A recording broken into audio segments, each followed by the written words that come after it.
Billionaire CEO goes undercover, the moment he realized everything was wrong. The forklift screeched to a halt just inches from his foot, and for one terrifying second, Richard Hale, the 58-year-old owner of a logistics empire worth $12 billion, realized he could die in his own warehouse, and not a single person would know his real name. If this story moves you, hit like, drop a comment, share it with someone who believes in second chances, and subscribe to Kindness Corner, because stories like this deserve to be seen. 3 weeks earlier, Richard had sat in his glass office on the 40th floor, staring at a quarterly report that made no sense. Employee turnover in his distribution centers had tripled. Complaints were pouring in, complaints his own executives had quietly buried for years. So he did something no one expected.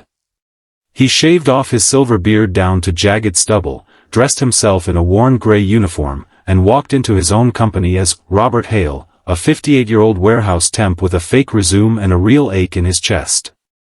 Nobody recognized him. Why would they? CEOs were photographs on annual reports, not men who sweated through double shifts. His new supervisor, a tired woman named Denise, barely looked up when she handed him gloves 2 sizes too small and told him the quota was 400 boxes an hour or he'd be let go by Friday. The first day broke something open in him. His back screamed by noon. His hands blistered by 2.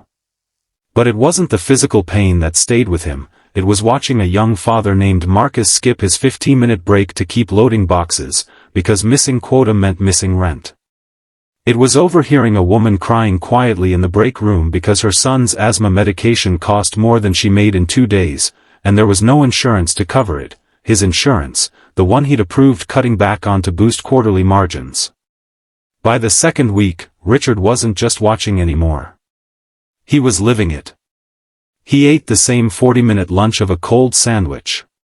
He learned that Denise, the supervisor who seemed so hardened, was actually working 60-hour weeks to keep her team from being fired, absorbing the company's cruelty so it wouldn't reach them.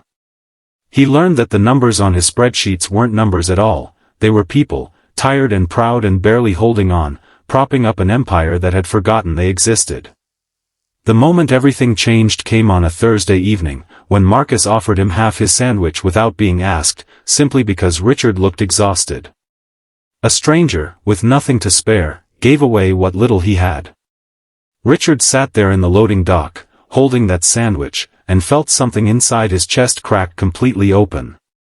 He thought of his own son, who hadn't spoken to him in 2 years, who once said, "You built a company that runs on people's backs and calls it success." He hadn't believed him. Now, sitting in the dust with blistered hands, he finally did. That night, Richard didn't go home to his penthouse.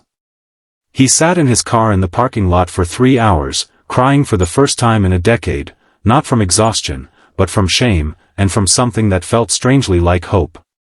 The next morning, he walked in not as Robert, but as himself. He stood on a forklift platform in front of 300 stunned employees and told them the truth, who he was, what he'd seen, and what he was going to fix: fair wages, real healthcare, real breaks, starting that day. Denise cried. Marcus just stared, speechless.